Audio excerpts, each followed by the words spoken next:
Alam ninyo, okay po, good afternoon. Alam ninyo, kaya may ebidensya kaya wala totoong Biblia. Ngayon, wow, palakpakan natin ang Panginoon, merong bagong evidence na nagpapatunay na ang Biblia ay totoo.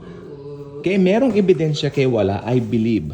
The Bible is the word of the Lord Jesus Christ. It's true.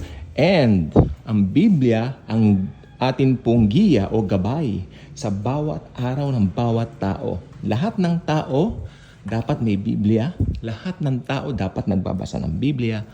At lahat ng tao dapat makilala kung sino ba yung pinakabida sa Biblia, si Lord Jesus. Tanggapin nila siya as Lord and Savior. Okay, ito po ang maganda.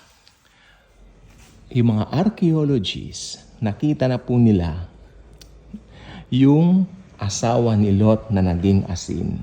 Breaking po yan. Yan po nandiyan sa larawang yan. Okay? Even archaeologists testify the truthfulness of the word of the Lord Jesus Christ. So ang Biblia, hindi mapapasobali ang salita ng Diyos. Ito po ay nagbabago ng buhay. Kaya ang Biblia po ay totoo. Nung hindi pa po nila natatagpuan yung Dead Sea Scroll, no? Alam niyo po yan, yung part ng Isaiah yon. Natagpuan ng Dead Sea Scroll way back 1948. At ito po ay, tama ba ako 1948? Basta something like that. Ito po ay naglalaman ng mga original na sinulat mismo ni Isaiah, no? Nandoon po talaga. So, kung talagang mananampalataya ka ng salita ng Panginoon, maski wala yung mga katibayan na yan, maniniwala ka. Pero si Lord Jesus talagang napakabuti. Talagang, although naniniwala tayo, gusto pa ni Lord Jesus na tumibay palalo ang pananampalataya natin sa mga salita niya through these discoveries na nakikita na nga po ngayon ng mga archaeologists, most of them, mga atheists, don't believe in the Word, don't believe in Jesus, don't believe in God. Pero siguro sa mga sila mismo nakakatuklas ng mga artifacts na ito at naniniwala ako, it will lead to their conversion to the Lord also. At naniniwala ako na gagamitin ng Panginoon itong mga latest discoveries na ito para mas marami pa rin tawang magkonsidera na mag-aral ng Biblia at kanilang i-consider. Kung hindi sila mananampalataya, i-consider nila, aralin nila.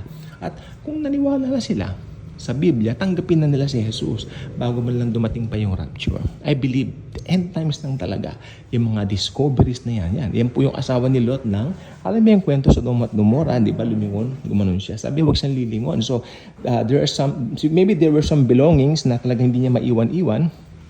Dahil doon nga sa Sodom, bulol na ako, doon sa Sodom and Gomorrah, na-prosper kasi si Lot Si Lot, asawa niya, mga anak niya, na-prosper po sila doon. Yumaman sila doon. So, nung ginunaw yan, ang bilin lang ng mga angels, wag silang lilingon. Pero matigas itong asawa ni Lot, matigas ang ulo nito, lumingon. At yan po ang nangyari, siya po ay naging batong asin. So, ayan po, na-discover na po siya. At ayan, ang pagpapatunay na totoong salita ng Panginoon. So, I don't know kung yung, pati Noah's Ark na-discover na, no? Nakikita na po nila. So, yes.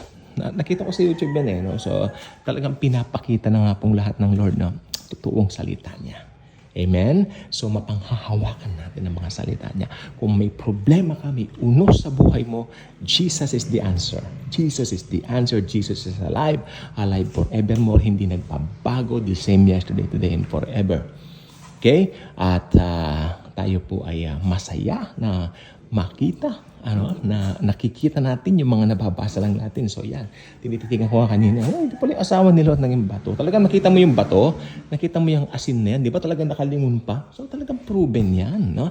Yan talaga ang sinasabi ng Biblia at ang Biblia po ay totoo. mangyayari.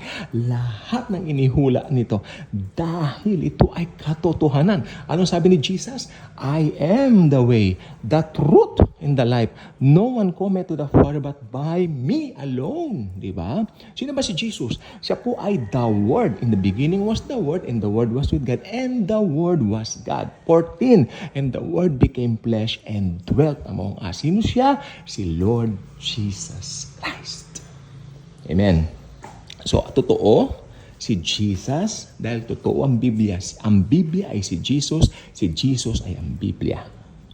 Nagkatawang tao para tubusin tayo sa kasalanan natin. Thank you. Bye-bye.